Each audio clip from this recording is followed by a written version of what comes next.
জি, উনি হচ্ছে মালয়েশিয়ান প্রবাসী মোহাম্মদ মিরাজুল ইসলাম ভাই। ওনার লাইফে ঘটে গেছে অনেক করুণ একটি কাহিনী। আপনারা দেখতেছেন আমরা ওনাকে ইমিগ্রেশনের এই ট্রাভেল পাস এবং ইমিগ্রেশন পাস সম্পূর্ণ রেডি করে দিয়েছি। তো ওনার আজকে ফ্লাইট রয়েছে, সেগুলো দেখাবেন না কারণ ডকুমেন্ট এখন ঠিক না। তো ওনার কন্ডিশন দেখলে আপনারা হতভম্ব হয়ে যাবেন যে ওনার হাত এবং কি ওই পাশ এক পাশ দেখান, বেশি ফুলটা দেখি, এটা বেশি দেখাতে গেলেও সমস্যা আছে বুঝছেন। ওনার ফেসের অবস্থা একেবারে খারাপ হয়ে গেছে আগুনে জ্বলে। বিগত এক সপ্তাহ আগেও কিন্তু ভাইটি খুব সুন্দর ছিল, ভিডিও করে আমার সাথে কথা বলেছে। তো উনি আসছে কলিং ভিসা। আপনি কবে আসছেন? 2022 সালে কলিং ভিসা আসছেন। তো আসার পর ভিসা পাইছেন? ভিসা আসার পরে ভিসা ওই যে ধরেন যে মেডিকেল করছিলাম, ভিসা পাসপোর্ট তো কিছুই দেয়নি, মালিকে কাজ দিত না। ওখান থেকে পালাই গেছেন, কাজ দেয় নাই, ভিসা পাসপোর্ট দেয় নাই। কাজ দিয়েছিল কিন্তু বেতন দিত না, ঠিক বেতন, কম বেতন দিত। এখন এইভাবে পড়া গেছে কিভাবে? হাতে মুখে আপনার সব কাজ করতে যায়, ওই ধরেন জঙ্গলের কাজ তো একটু পোড়াইতে যায়, পেট্রোল দিয়ে আগুন দিয়েছি। আর হচ্ছে সেই আগুনটা আমার দিকে এসে আমার জামাই ধরে গেছে। এখন একটা অ্যাক্সিডেন্ট ঘটে গেছে ভাইয়ের। তো উনি যখন আপনি আসছেন কোন জায়গা থেকে? আসছি পাহাং থেকে। পাহাং থেকে বাইটিকে ওনার আপনার অ্যাপয়েন্টমেন্ট ছিল ডিসেম্বর মাসে দেশে যাওয়ার কথা ছিল, তাই না? জি।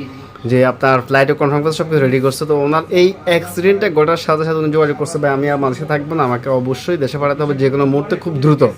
তো আমরা সাথে সাথে এনে একদিনে ফিঙ্গারপ্রিন্ট করে দিয়েছি ভাইয়া, যে একদিন সাথে সাথে ফিঙ্গারপ্রিন্ট করে দিয়ে ওনাকে আজকে ফ্লাইট দিচ্ছে। সবার দোয়া করবো ওনার জন্য।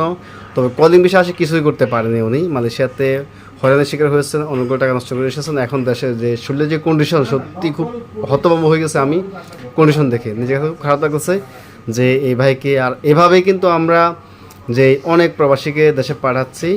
তো আপনারা যে সমস্ত প্রবাসী ভাইরা আপনারা কোম্পানি থেকে লারি হয়ে আসছেন, অবশ্যই যোগাযোগ করবেন। যেই আপনার কোম্পানির সাথে যোগাযোগ করে কিন্তু আবার কোম্পানিতে যে জয়েন করার চেষ্টা করবেন। আর লারি না হওয়াটাই ভালো আর কি আমার যুক্তি অনুযায়ী।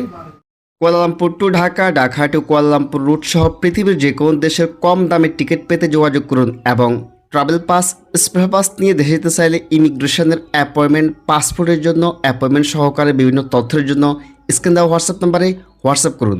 ধন্যবাদ। তাতে আমরা সবসময় বলে থাকি যে আপনারা যে লারি হবেন না, লারি না হয়ে কোম্পানি থাকার চেষ্টা করুন।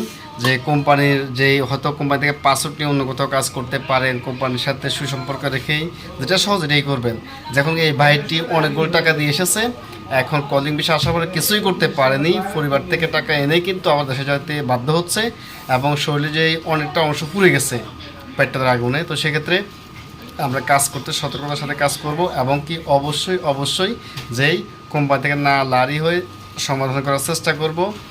আর তো এভাবেই যে সমস্ত প্রবাসী ভাইরা আপনারা খুবই অসুস্থ হয়ে পড়ে আছেন, ঝামেলার মধ্যে পড়েছেন, তো সেক্ষেত্রে যোগাযোগ করতে পারেন। আমরা আপনাকে ইমিগ্রেশনের একদিনে ফিঙ্গারপ্রিন্ট দিয়ে দ্রুত দেশে পাঠানোর প্রক্রিয়া করব।